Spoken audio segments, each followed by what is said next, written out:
All right, welcome back. Friday night. We ain't gonna have no Friday night green light. I think I just have like a few left. But welcome back to Diversified Diecast. So besides that fact, we're gonna try to get rid of the rest of these main lines. I told y'all I was going through all the main lines that I had and all the ones I cherry picked, and I kind of went through them again. I pulled a few more out to go to the barbershop or kids who are gonna want them, whatever.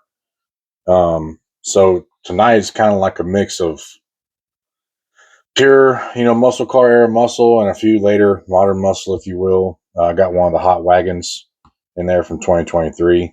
I like those because I think they're a Silver Series car, double diecast, if you will.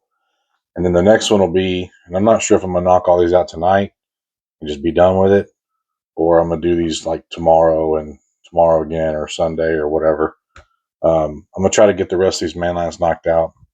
And on these, for muscle and modern muscle, I'm referencing the old book back here from the year 2000 to kind of give y'all some quick facts of some of the models we have here.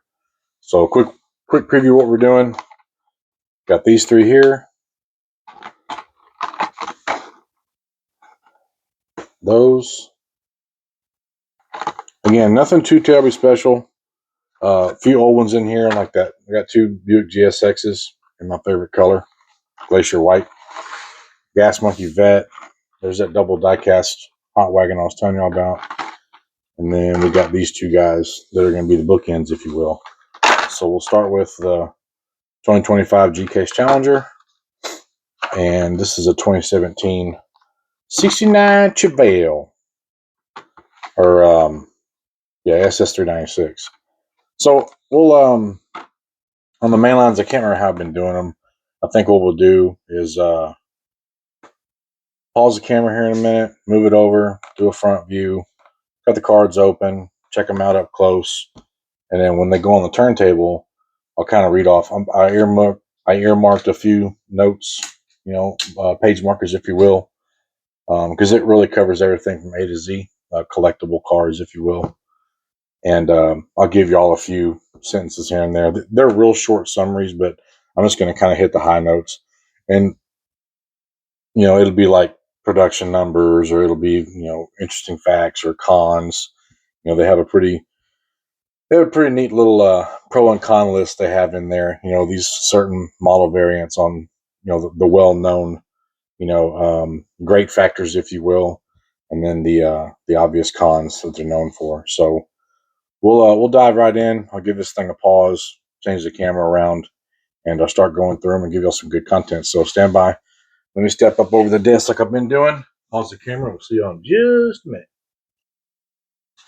Okay, now that we're resituated, like I said, we're going to go through these fairly quick.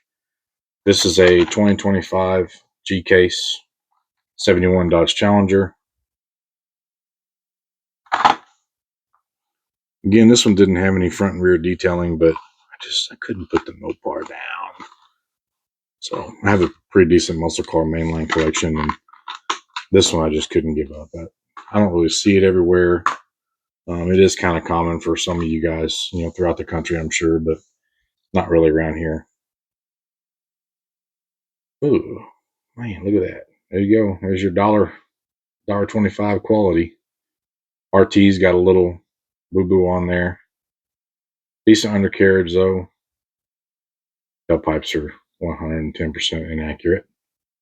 Does have a shaker hood, though. Detail on there's pretty good. This thing's got a lot of... not the greatest. Oh, this may be a giveaway car. But nonetheless, I'll throw out some fun facts about this thing when we get it up on the turntable. Like I said, no front and rear tampoing or painting. They kind of just use the inner shell, if you will, insert as some contrast. Seats look fairly accurate, though. They got those pleat ribs in there. So they did get that kind of right. All right. So, for those of you who don't know who these folks are, I won't get into all that. I'll leave that research up to y'all. But this is a 2022 A case mainline, and Hot Wheels drag strip, number 10 out of 10, 246 out of 250. I didn't call out that on the last card, and I apologize. But this is a pretty good rendition of how this car actually looked. But for those of you who do know this car, it did not come with wheels like this. They were the centerline studs. And obviously, Hot Wheels, Mattel, doesn't have, a mainline wheel variant that looks anything remotely like that. But, I'm sure these things have been wheel swapped and some people have fixed it. But this is a really, this car's got some decent history. It's actually got a cool story. So check it out. And they make this in a bunch of different color variants. I had them all at one point. I handed them off as giveaways. But this was the actual color that this car came whenever it raced. It's a 1988 Ford Thunderbird.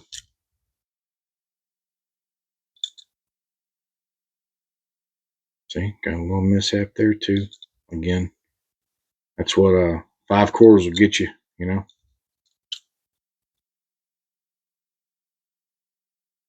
All right. Okay. 63 Ford T-Bird. This is from 1999. Collector number 1022. Double die-cast variant. Yeah, that's what I'm talking about. I love these late 90s cars. They're not really the greatest in style, and they have some terrible card art. But we have one more from here. It's going to be this. What is that? Gen 3 Camaro? No, Gen 2. Sorry. Later model variant, Gen 2. 77 to 81. But I think that's the only ones we have tonight from the Buddy collection. These are, I got probably, 40 or 50 cars from a friend of mine that I work with. And these are ones that were covered in dust and dirt dauber base plates and dust bunnies and silverfish and all kinds of stuff that I had to do a little cleanup on, but they actually cleaned up really nice. A lot of the cards were next to perfect. I mean, all things considered, cars from this era with these cards just did not make it. I think this is when we had a new wave of collectors, prior to the new millennium, if you will, and the century we're in. And they just got really hot, and of course they all got stored, stuck in totes. Hot Wheels Reels, kind of like a movie time tribute or something like that. Cinema significance. Terrible interior. Good Lord. What is that? That steering wheel. But this is where these cars shine. They have double die-cast bases. All the finishes are kind of different. Some of them are bright zinc. This is kind of like the color cadmium, if you will. All these cars have nice weight to them because of that. The castings are always nice and thick. No detailing on the front or the rear. Castings are a little crude, but still a really nice car.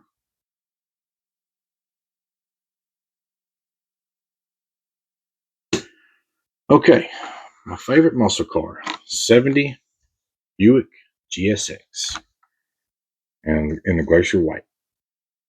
I actually had this car years ago. I bought off the pegs in my old house. I had a wet bar in it, and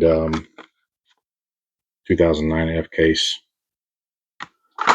and I had probably another 10 or 15 cars in there up on the glass shelf. And whenever I moved out of that house, they got kind of lost in the sauce. I know my boys ended up with a few of them over time, and some of the cars we did put away for them. Those were cars that I gave them, and I came across a few. I don't remember this one. So when I saw this come up on an auction post, I think I paid $3 for it. So I was glad to have it, obviously. 2009 new models. Again, nothing terribly special.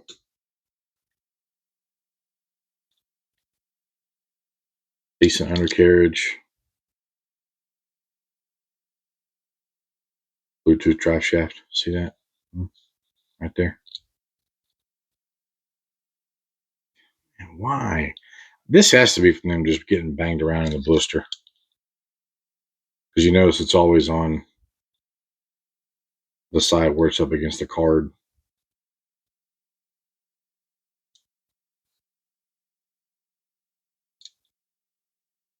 Not too shabby. Okay, I'm sure everybody has seen this guy. I almost made this a freebie or a giveaway, but the last year color variant. Okay, let's do this real quick. 2025 L case.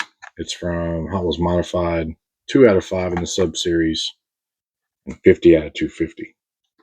66 Buick Riviera. You know what I was trying to get to before I skipped over the card content almost was I had the metallic teal color variant from last year, and I held on to it. And obviously, when I was purging the main lines, I decided to let it go because I think I had this car. And if I had to pick a color in this mainline casting, the black is probably my favorite. And like I said, I hung on to it. It was in a clamshell and what have you. And tonight, when I was getting ready to prep these things, right on the back of the cards, I was like, I'll just give that car away. And I said, no. I said, because I'll never probably get another one. And then 5 or 10 years from now, I'll regret it and keep it. So I do like the tempo they do for the logo, for the emblem. It's a pretty good job by them for a little over $1.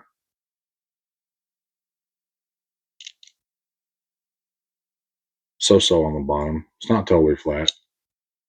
But these things make great customs where they do some big diameter spokes, in gold or silver, where there's all kinds of stuff they do to these things. But beautiful car. I love the Buick Riviera from 63 all the way to probably I would say the early mid 80s.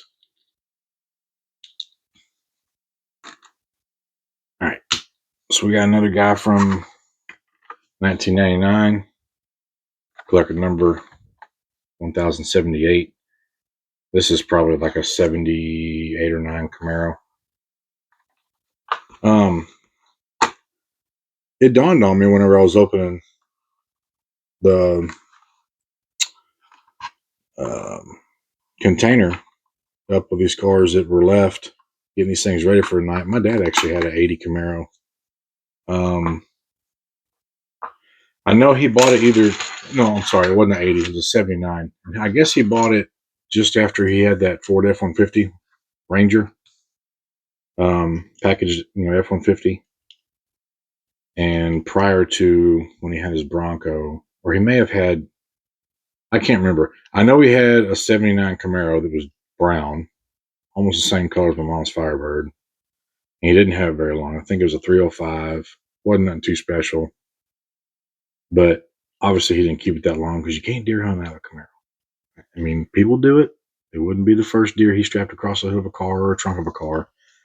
But I don't think that was very, very long lived for that reason mainly. I know he did tell me that whenever he was working with my grandfather on some small odd jobs, carpentry work, they would drive that car to somewhere south 50, 60 miles where we lived, every day. So he did get some good quality time in him with that car. Double die cast. Plain Jane bottom, but it does not have a Bluetooth drive shaft. Straight plug-in. But that's all you get. You get some crow's foot, little alligator chomper control arms, and looks like a little Matchbox fuel tank. I mean, nothing too spectacular.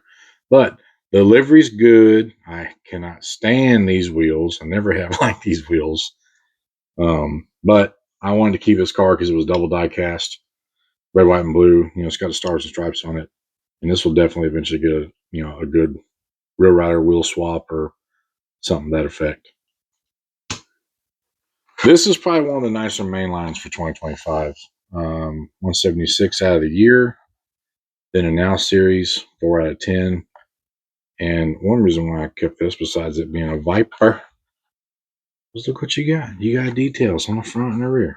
I mean, and when you think first gen Viper, this is the color combo. Period. I mean, it's done. When they came out with the GTS, I think in '96, this was definitely the one you wanted. You know, the red was cool and the yellow and all that, but nah. I think if they called this like Daytona Blue Metallic or something with the stripes, yeah, it just hits on all cylinders for me. This is childhood deja vu right here. This is fifth, sixth grade dreaming, drooling, and just wanting to have yourself a Dodge Viper whenever you grow up. Oh man, look at that. Anyway, like I said, nice tampos on the front, pretty solid on the rear. Paint's not like perfect, but the rest of the car is really nice for a mainline. Oh, there it is. The lunch tray undercarriage. Beautiful. 100%. See, they get the suspense all built up. You know, and I should have been able to look at that in the blister, but I don't always. I almost expect it from anything above the COVID era. That's where I kind of started to see where a lot of them don't have very detailed, bases undercarriages, if you will. But nonetheless, not a bad ride for a mainline. Okay, besides the fact this is the rebirth, more or less of the new Dodge Challenger in 2008. This one came out in '07 for Hot Wheels Mattel. As you can see right here is a Dodge Challenger concept. 2007 B case. The reason why this car didn't go to the wayside is two reasons. One, again, it's the rebirth of the modern day Challenger. And I remember distinctively when I used to buy magazines a lot. I was probably 22 or 23 when this car came out. My oldest son wasn't born yet, but I would always go to the racks and buy magazines at the grocery store or Barnes and Noble or Walmart or wherever, right? Because I was still reading a lot then. And I remember Automobile Magazine had the Detroit Auto Show unveiling. I think it was like,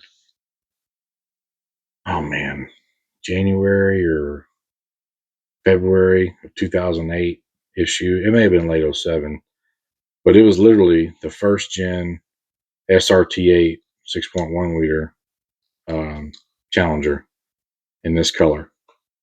And when I saw this thing come up on auction, I said, you know what? I'm going to get that car, even though I don't really care for it because it's just hideous. It's not really the greatest job. See, this thing's how old? I want to say 2007. Look at this launch tray bottom. Bluetooth drive shaft. But I wanted this to be like a little memory for myself, just because I read that article. I mean, the minute I bought that magazine, I think I was reading it in the parking lot in my truck or standing in line. And really cool. I was glad to see it come back. You get a little detail on the back, but the color's so close to the taillights, I guess they just decided to skip right past that. But that's okay. Look at there. Even got the Hemi 6.1. Nice. So there's that on that one. Let's see if we won anything. Card sold. It won't even peel off. It's probably one of those like punch in codes. Oh, yeah. I go to the website, hotwheelmattel.com, and punch in this code. I wonder if it still works. I doubt it, but we're going to save it for later, just for giggles.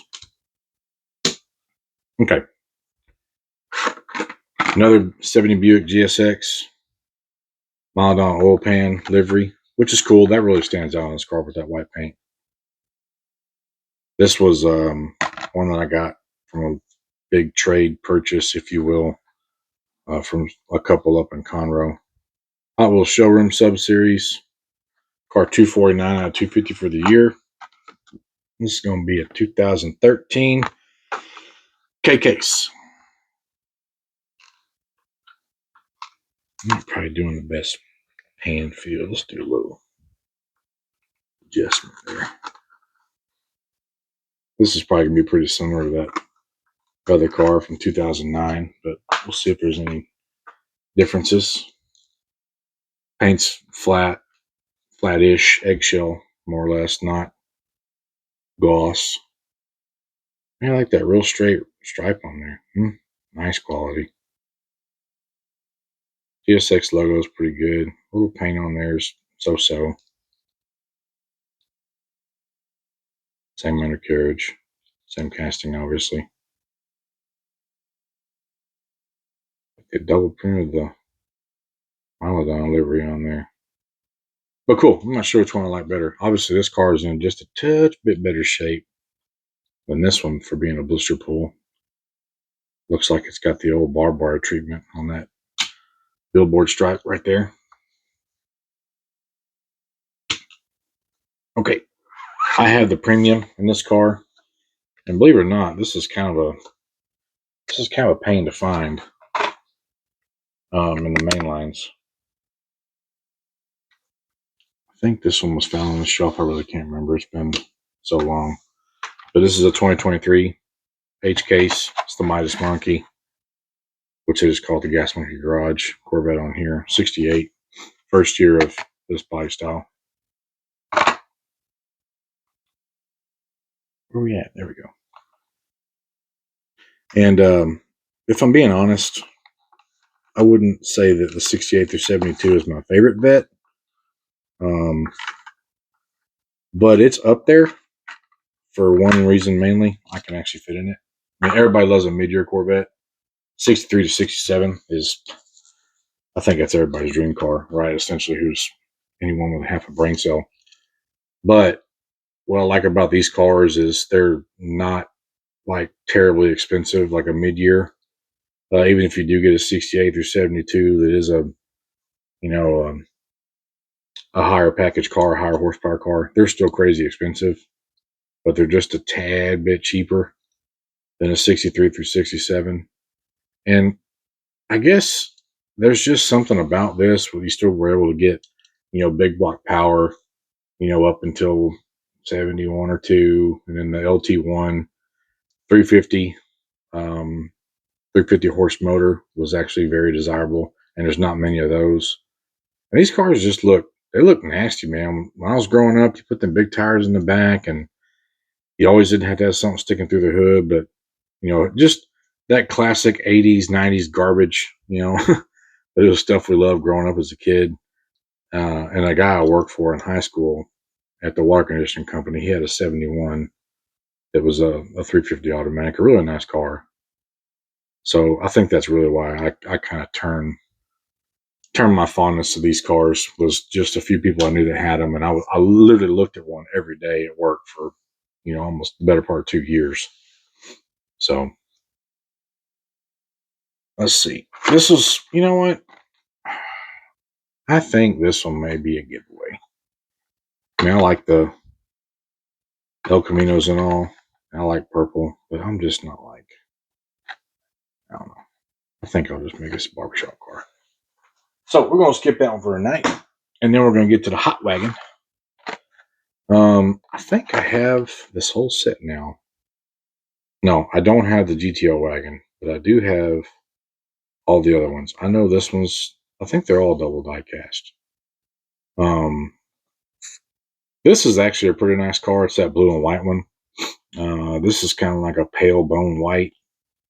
Another really nice car, but this one's probably my favorite out of the set. I do have this one. I'm just not crazy about those wheels. It's still a nice car though. It does have nice detailing. It's got like a flat black double die cast bottom on it. This one is, plain zinc finish, if you will. And this is a 64 Nova wagon. So 64 is pretty similar to a 63. I can't remember how they're different, but I guess they looked like this until 65. Because 67 is, remember, they had the different headlights that were like the 66 and 7. And then in 68, they went to the newer generation that was like that from 68 to, 74? They all kind of looked really similar from 68 to 72. I know the 73 and 74s were a little different. But see, nice paint detailing. Very nice, actually. What we got going on there? I like that finish. Nice, plain, simple. Got a Bluetooth drive shaft as well. That must be a trend for these ones we're going through tonight. Bench seats. See if it's got something in the back. I don't see nothing.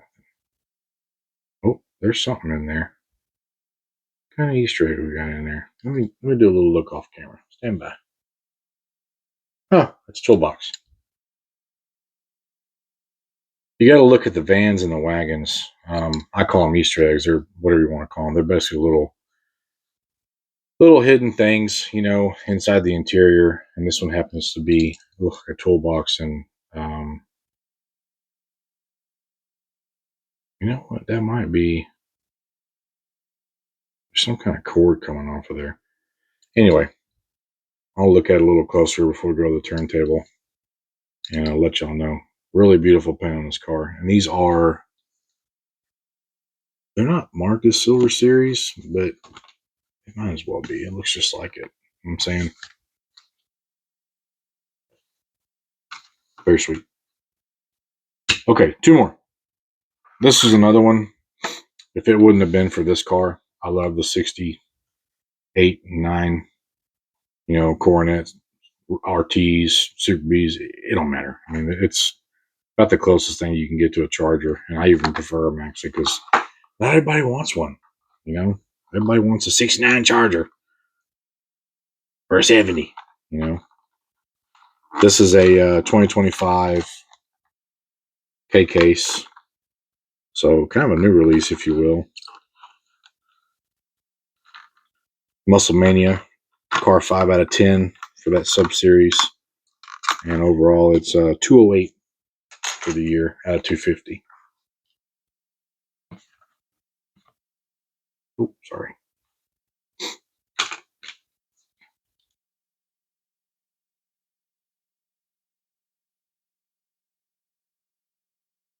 Actually pretty good on the back. Interior is really nice. Let's check out the steering wheel. Not bad. It's a nice car. One of the better Mainlines from today, as in 2025.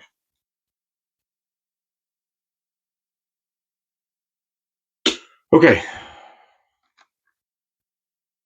69 Chevelle SS396. I will get into a little bit that I do know about these Chevelles while they're up in front of us, because I'm going to talk to y'all about some other stuff when we go to the turntable.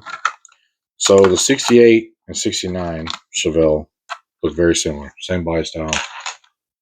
Same, right? Now, on the 69, you have a full grille, if you will. On the 68, there's a separation bar, kind of like this one has, but it has like a void, I think, on the lower half of the grille. The other way you can tell a 69 from a 68, or vice versa, 69's taillights like this. The 68s, they're small, kind of horizontal shaped. Beyond that, literally the taillights, deck lid, if you will, and the front grille, I don't know any other way to tell them apart from the exterior. Like I said, two guys I used to run the roads with, good friends of mine. One had it was initially like an avocado green with green interior, bench seat, 307, column shift car. I think it initially had a power glide in it. And another friend of ours actually owned it and started the car to get rid of all that stuff. And they, I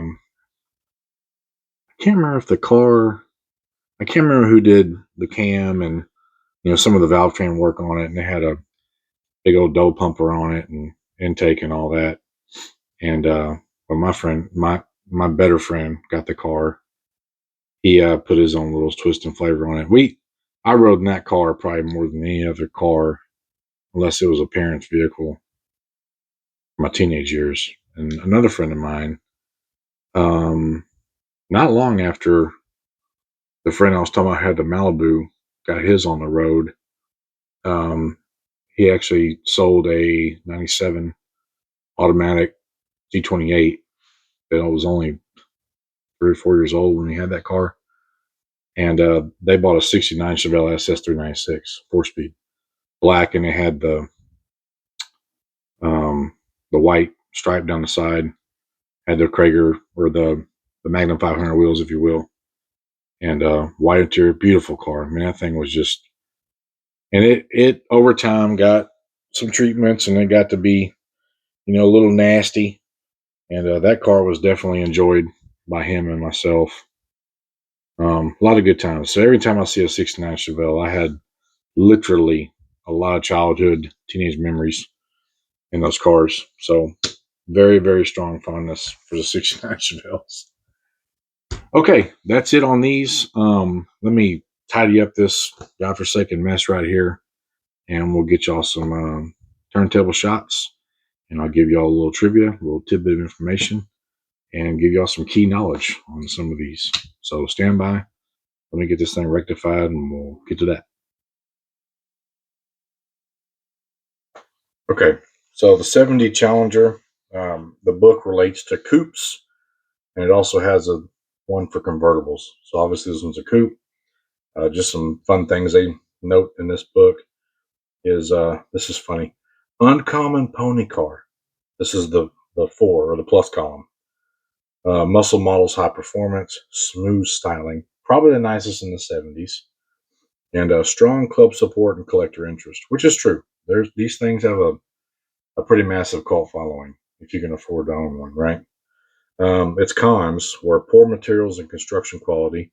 They're very rust prone, apparently. Heavy and thirsty for their size.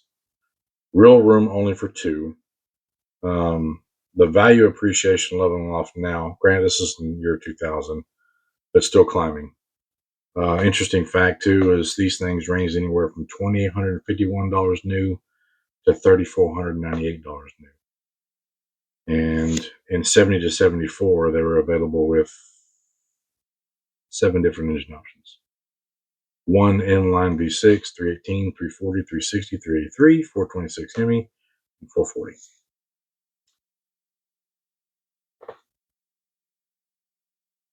Just let y'all get a quick look at the Matt and Debbie Hayes Ford Thunderbird.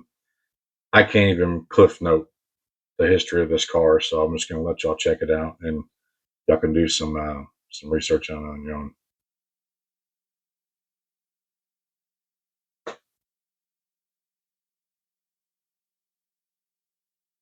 All right, since we have 2 of these, I'll kind of give y'all a few notes on this one, and then pause the camera and put the other variant up there. Okay, so their plus columns for these cars were handsome looks, great performance, capable handling, ragtop's rarity, and atypical models for Buick. The con asked for a 1965 to 1967 Skylark Grand Sport, whatever that means. Production numbers on these in 70. Let's see here. Okay, so the GS 2-door hardtops, they made 9,948. GS 455 2-door hardtop, 8,732. GS 455 convertibles, 1,416. That's low. So in the grand scheme of things, they didn't make a whole lot of these. So collectively, in the 1970 GS, you're looking at, say, 10,000, another 8,700. So more or less 20,000 units. Let's see. These brings anywhere from, cool, man, they were proud of these things. $2,926. I'm assuming that's base. And they could go up to $5,350. So again, that sounds like a lot to me, because I want to say, like I referred to in a previous video, I can check it in this book when I get to Chevelle.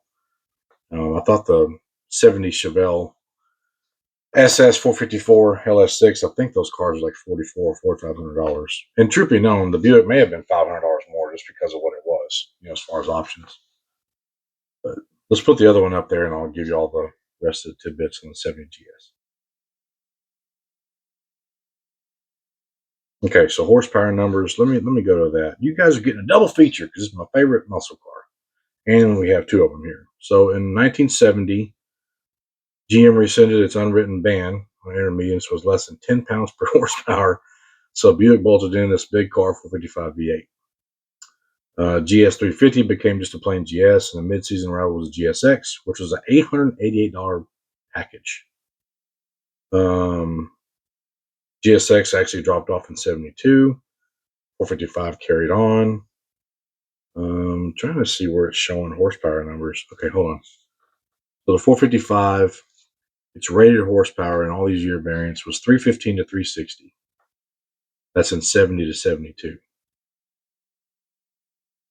And apparently in 72, it went down to 250. Stage one was claimed to be a 270 horse unit.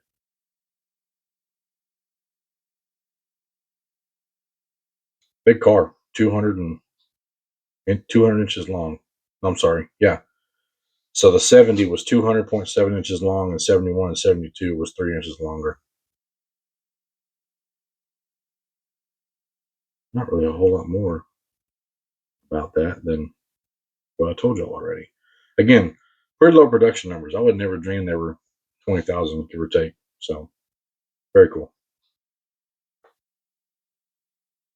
All right, so 63 Ford Thunderbird. They're kind of known for twin headrests on a lot of different model variants of the T-Bird.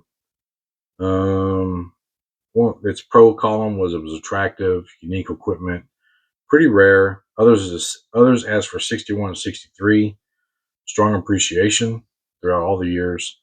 Its cons: they were prone to rust. They got terrible fuel mileage. The tonneau actually wouldn't fit in the trunk. Wire wheels were costly to fix, and replacements are scarce. So in '63, they only made 455, is what this is saying. Kind of like the T-Birds that were the last generation that were made, what, '05 to '08, if you will. Those weren't made in large production numbers either, but I did not realize the T-Bird in '63. That can't be right. I think that's 1,455 units, but it says '62, 1,427, and '63 there was 455. I'm thinking that's probably 1,455. But nonetheless, average prices ranged anywhere from $5,400 to $5,500, and they had a 300 horse 390.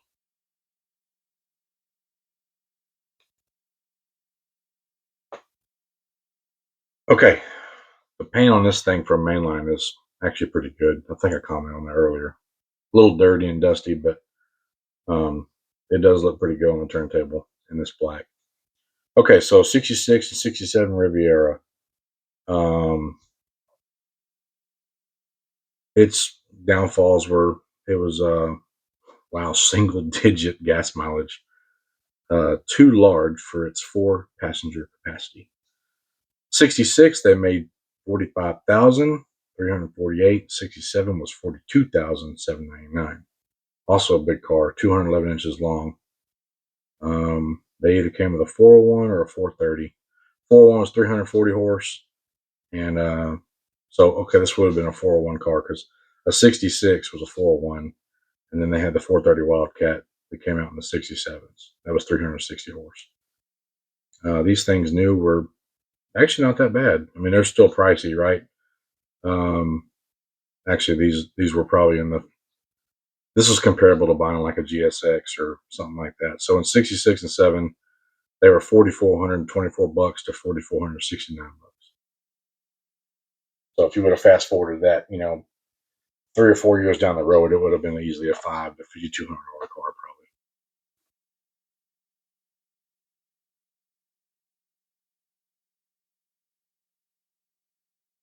probably. Okay, so the 77 to 81 Camaros. It didn't say what year this one was. It just said Camaros D28.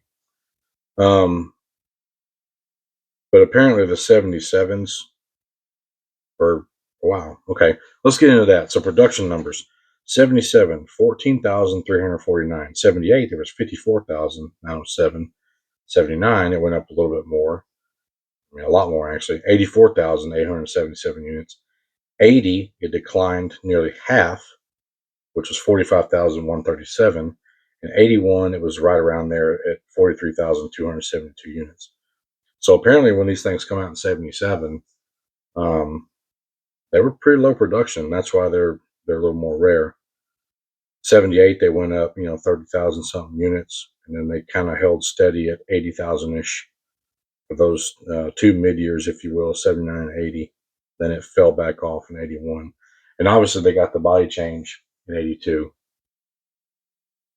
Same thing for the Firebird, if I remember right. Actually, Firebird may have been a year earlier. I want to say that in 81, the Firebirds changed, but don't quote me on that. Most of these are 350s. Actually, that's all they were available with. So check this out. They made 5 different types of 350. I'm assuming this was probably whenever they were jostling around Oldsmobile engines. 77 was a 170 horse. 78 was a 175, 185. 79, 170, 175 horse. 80 was a 165 or 190. I'm assuming the second one's the Z28s. And then in 81, they were 175. That can't be right because I could have sworn my dad said he had a 305 in his. Anyway, nonetheless, it may have been 350. I can't remember. But this is only relating to a Z28. I'm sorry. So it's not covering standard Camaro specifications. This is all related to a Camaro Z28. And these things new were anywhere from, good lord, $5,100 to $8,265. Now, bear in mind, the sticker price on my 78 K5 Cheyenne Blazer was $10,700 something in 1978. So put that in perspective. That truck was $2,000 more, like 15-20% more than a same year model Camaro Z28. That's how expensive those Blazers were. They were up there in Corvette territory, right? Okay, right here in this book, it's a 78 Chevrolet Pace car. The black on top and silver on bottom, Indy Pace car. The pricing on those in 78 was, let's see here. Oh God, $13,600. So a standard Corvette, like I said, was probably in the neighborhood of 11. Yeah, very pricey. All right, best looking mainline on camera, no doubt. The wagon's probably going to top it because we haven't got to it yet. But the paint on these lights on that blue mat and the detailing on this car, spectacular. You can't get a nicer mainline from the past couple of years, with the exception maybe a few of them, than this. Okay, so first gen Vipers 1992 to 2000. So their positive column, if you will, neck snapping acceleration, handling and road handling, sheer presence, and relative rarity. Cons: noise, fuel economy, tiring to drive, and the insurance costs. These things new were anywhere from 50,000 flat to 67,200 bucks. In 92 to 95, they were a 400 horse. They all were V10, right? 488 cubic inch. So 92 to 95, they were 400 horse. They got a 15 horse bump in 96 only, which is strange. And then 97 to 2000, they were up to 450. So the cool thing about this one being 96 was this kind of that one-off year. I believe it was the first year for the GTS. And that's really interesting. Like, it got just a little nudge in power, and then it got a pretty good power bump, in the last 4 years of the first gen. Really neat. Viper, let's see. Viper was never refined as its supercar counterparts, but because it cost a mere fraction of a Lamborghini Diablo or a Ferrari F40, few buyers complained. And I remember, I want to say Motor Trend TV when I'd watch that. And this is going way back, right? And Motor Trend TV has been on since the 70s, probably the 60s. I remember I was probably 10 or 11 or 12 when I watched the review of this car. They were just like, it's just so raw and it's so down and nasty and it's just mean. And if you ever climbed into a Viper or sat in one, you will know exactly what they were talking about. It was not made to be driven every day, period. I mean, this thing is made to be run on Daytona, and it's a glorified streetable race car. They had a little bit of refinement, to be a daily driver, if you will, but it was not very comfortable for just about anybody. Okay, obviously this '07 release, 2008 Challenger, or this is actually a 2007 Challenger concept, which would have rendered the newest gen ish 2008 up Challenger. It's not in this book that I'm reading out of, but and there's so many packages and options, and trying to identify. I'm going to feel for those people that are my kids' age or the young enthusiasts. They're in their 20s now, and they go back and try to reflect on these cars 30, 40 years from now. Good luck trying to figure out all those production numbers and all those packages, because if there's an ass for every seat, this is the car. I mean, it Dodge literally caters to the biggest audience with this and the new four-door Charger.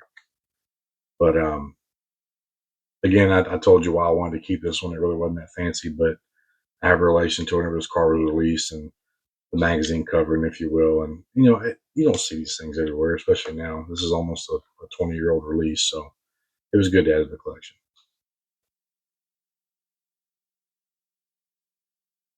All right, 68 to 72 Chevy Corvette. This one's a 68. Like the Midas Monkey by Gas Monkey Garage. Positive columns for this thing was show car style, tremendous go, especially with big blocks, rot free body. Obviously, it's mostly fiberglass or all fiberglass, and almost every Corvette's collectible. Cons: generally less desired than, like I said, than a 63 to 67 Stingray. Bulkier, less forward to drive. Cramped cabin. I kind of disagree with that compared to a mid-year.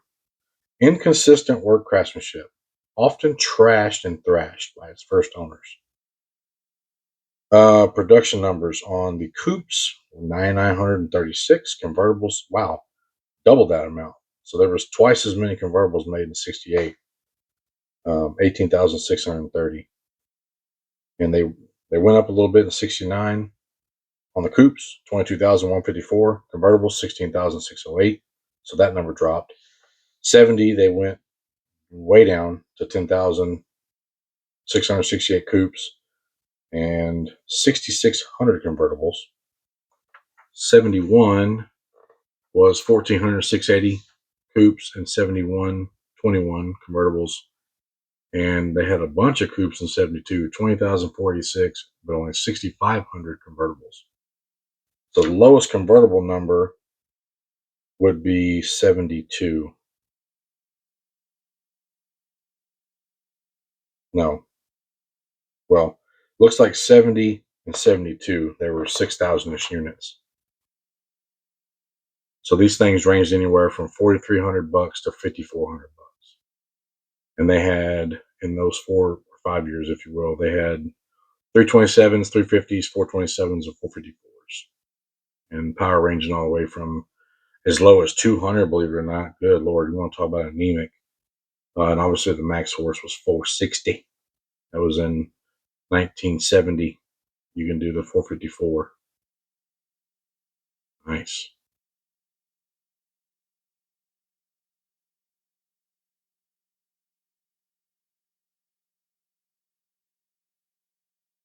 Okay, 69 Dodge Coronet Super B. This covers 68 to 1970. The budget version of the Coronet RT. Mostly a 383 V8 is standard. So 1968 was 20,000 estimated units. '69 it went up to 27,846, and '70 it fell down to 15,506. These things new were anywhere from $3,100 to, I'm sorry, right over 3,000 to about 3,150. And you had three engine options: 383, 426 Hemi, 440.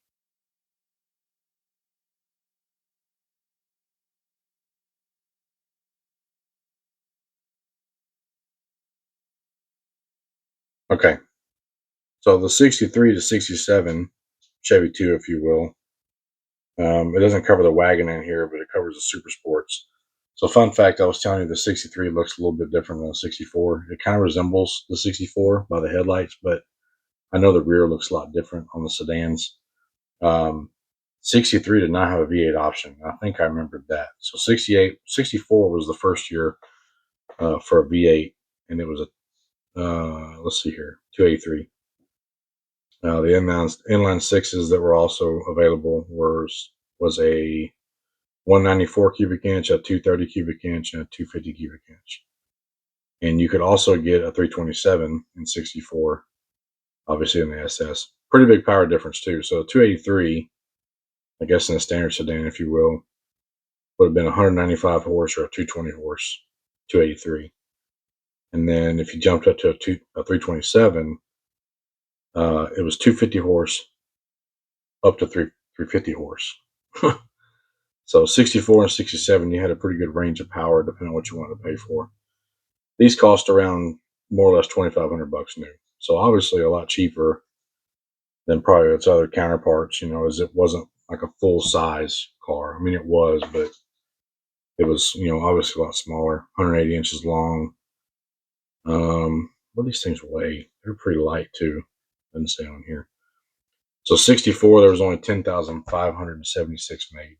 This is saying the SS Super Sports though. So there's no telling how many of these wagons were made. And I don't have a point of reference to go off of. I'm assuming that number was probably a lot more. I don't remember seeing a ton of these, but I'm sure if you were looking at movies that were filmed in the 60s and 70s, you'd see them everywhere. Pretty neat. Good looking car overall in this wagon.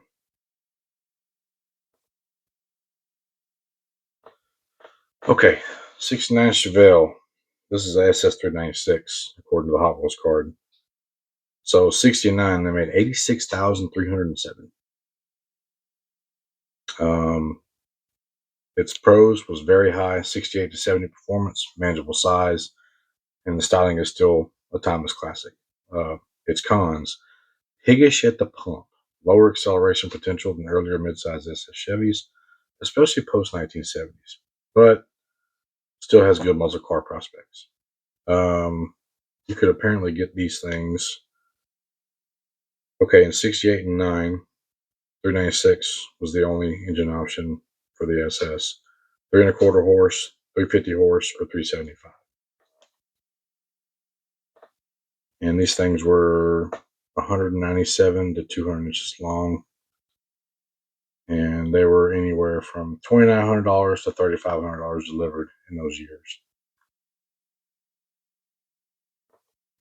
All right. Well, a little different section and summary of everything tonight. I wanted to kind of put a different spin on things because I like just some standard trivia and production numbers and all that geeky crap some of y'all don't really care about. But, that's the beauty of the fast forward button or the mute button. And if you just want to admire the diecast cars for what they are, you can. But if you're a classic car enthusiast, like I am and some others that watch this channel, a little bit of food for thought. So again, thanks for watching Diversified Diecast. I'm going to try to crank out these other ones tonight just to get them off the plate.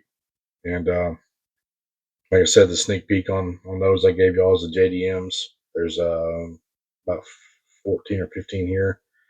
And then the other one's going to be classic Land Cruiser, 80 Series Land Cruiser, Eagle, AMC Eagle wagons, another 80 Series Land Cruiser, and then the Land Cruiser from 2017, Model 78. So again, they'll all be Mainlines and trying to get these cleared off so I can get them all bagged and put away and get them off of our to-do list, if you will, so we can get into the rest of the premium stuff. More Johnny Lightnings, more M2s. I got a little bit of everything in there. Not a whole lot of green light, so I didn't do Friday Night Green Light, like I said earlier in this video, but we'll get to that later. I'll try to get a good stock for next week or the week after. So stay tuned. I'm going to drop this next one, maybe tonight, maybe tomorrow. Just depends on how I feel. Thanks for watching. Please hit that subscribe button. Please like. I appreciate the support. And see y'all next time.